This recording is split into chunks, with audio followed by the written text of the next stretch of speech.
Hello and welcome to Access Sportsnet Lakers, brought to you by your Toyota dealers. We make it easy, even though the end of that game was not. Chris McGee, Robert Horry, James Worthy, Allie Clifton, and Mike Trudell are down at the arena.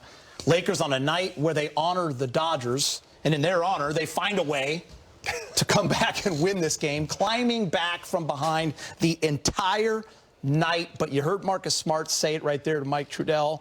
The resilience of this team showed. They got it done. It was almost a disaster of an ending. I hope you guys can explain to me what just happened right there.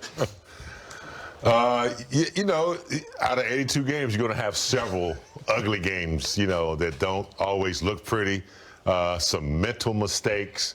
But overall, you still got to play 4 quarters. And the Lakers found a way, when they were down in the 4th quarter, they found a way to, you know, stick the defense to San Antonio. You know, they were able to occupy Wemby, got him in foul trouble early, made it very difficult for him to play aggressively. He finally fouled out.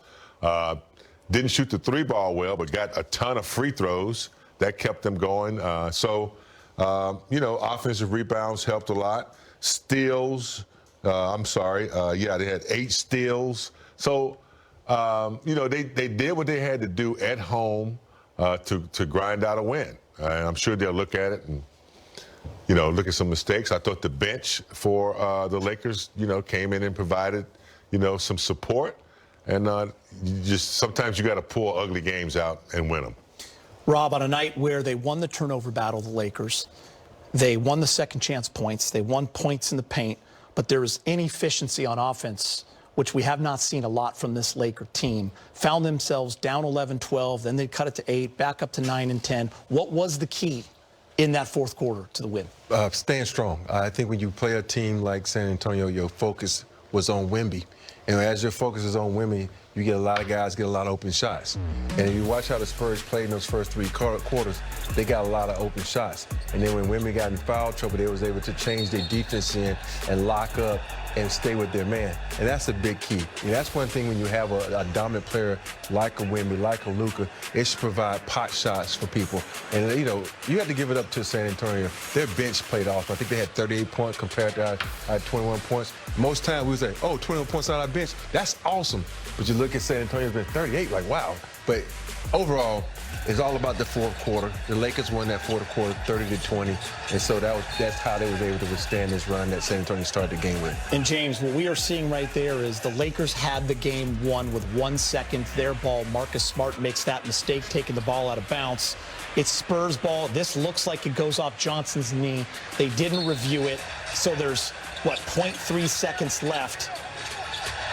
And there was an issue with the switch with Rui and Jake. Jake's behind him now. The foul is called, and he misses the first free throw. Yeah, when you're switching, particularly in the last second moments like this, you have to come together. You have to come together and almost touch one another to make sure that guy doesn't split that switch. And he did, and Jake was behind him. He definitely got the foul, but. Big game, you called Champagny missing one of his free throws. You know, anytime I can always tell when a guy trying to be too cool, you know, like I ain't scared. You know, if that would have been me, I would have been back in half court, wiping my hands off, getting ready, concentrating. But yeah, he gave us one. And hey, look, Marcus Smart, you know, he's probably made that throw 1,000 times. As Rob said, we were watching it. It was the right play. Right play. Just didn't get his feet set. And a lot of times referees won't even call that, but it was so obvious that he was out, he had to call it. But you live and learn, pull out one, move on to the next one. Rob, defending Wemby, that's about as good a job, I think, as you can do. He was just 5 of 14. He fouled out from the game. He had 19 points total. Most of those came from the free throw line. He only had 1 block. So in terms of attacking him and defending him, now the other guys, they all got busy. There were 7 guys in double figures. Their bench was awesome, as you mentioned, 13 of 14. But defensively, in the star-studded affair of Luka versus Wemby, Lakers did a nice job. The one thing we don't give Rui enough credit for is how he plays guys bigger than him. Like he's done with Joker. Yeah, like he's done with Joker. And for me, I thought he was awesome where he was able, because, you know, Rui's kind of strong. You know, so he's able to get up into Wemby and force him to go certain ways. And plus, when Wemby is so long, he can't just put the ball on the floor like a guard. He has all of that space from his hand to the floor. And when you got Rui sitting in his pocket like that, he can't really put on the floor. He has a spin, put him on his backside, and then when you put him on his backside, you got the other guys coming from that weak side to double team, so he has to give it up. And when you have players that's been, you think about Wemby, he's been playing so good. Everything's been easy for him. But tonight, the defense made it difficult for him. You think we're 5 for 14?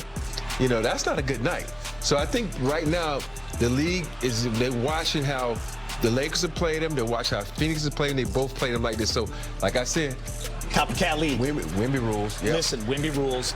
Big game. When you think about it, the Lakers played Sunday night. Got a win.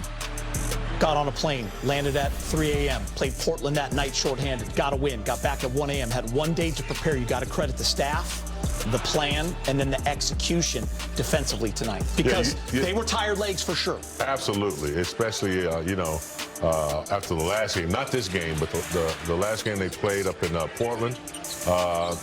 Fatigue had to set in.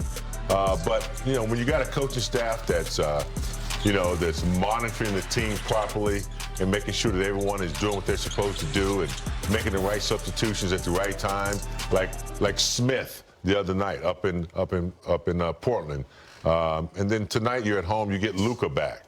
And so, Wemby, for me, a 7-footer, he's not in the post enough for me.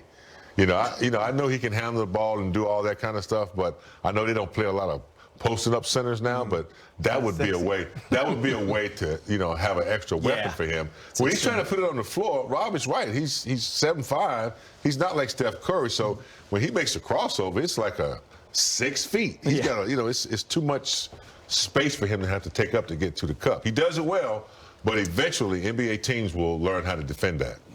Let's talk Luka. His line, 35 points, 13 assists, 9 rebounds, and 5 steals, but inefficient for him in terms of what we've seen, just 9 of 27. But here's the beautiful thing about Luka, finds a way to get it done. Hits the big shot to get the lead, got to the line 17 times, missed more than he wanted, but still made 13, and hit 4 threes tonight, Rob, which was also key for him. Yeah, 4 for 11 from 3. And I think with Luka, he sometimes he plays too slow. And because he's trying to get his shot off, when sometimes he needs to just go, because you saw how Rui was shooting the ball tonight. Just go at Rui's guy, kick it to him, because everybody knows you, Luka. They're going to double team you. So that's the way to get your guys into the game. Also, they're not going to back off next time you got free range to the rim. And I know a lot of the baskets that he didn't miss because it was like a lot of the baskets he missed because he was trying to go to the hole, and he was like, okay, there's a 7'5" guy down there, so should I shoot this or not? But I thought overall he handled the game pretty well. Played really good defensively, getting in the passing lane, because people say, oh, Luka's not going to get that, but he's sneaky fast. He seems to know how to monitor the game, at its present time, like whatever it needs. Like fourth quarter, I saw him getting the guys together. They were behind, and I saw him kind of encouraging the guys, and then, he's a shot maker. Playmaker, and I think with him on the floor, he kept the guys poised, because when you got Luka on your team, you kind of feel comfortable and poised that he can make a shot, which he did. Man, listen, Rui was great, 15 points. I wanted more shots. He only took 9 shots. I wanted Rui a little more involved. He did miss that layup and that dunk. He got fouled, did hit one of those free throws. And DeAndre Ayton was absolutely huge tonight. We'll talk about him later in the show, but he had 22 and 10, 9 of 13. Time to hear from Coach J.J. Redick, brought to you by your Toyota dealers. JJ, just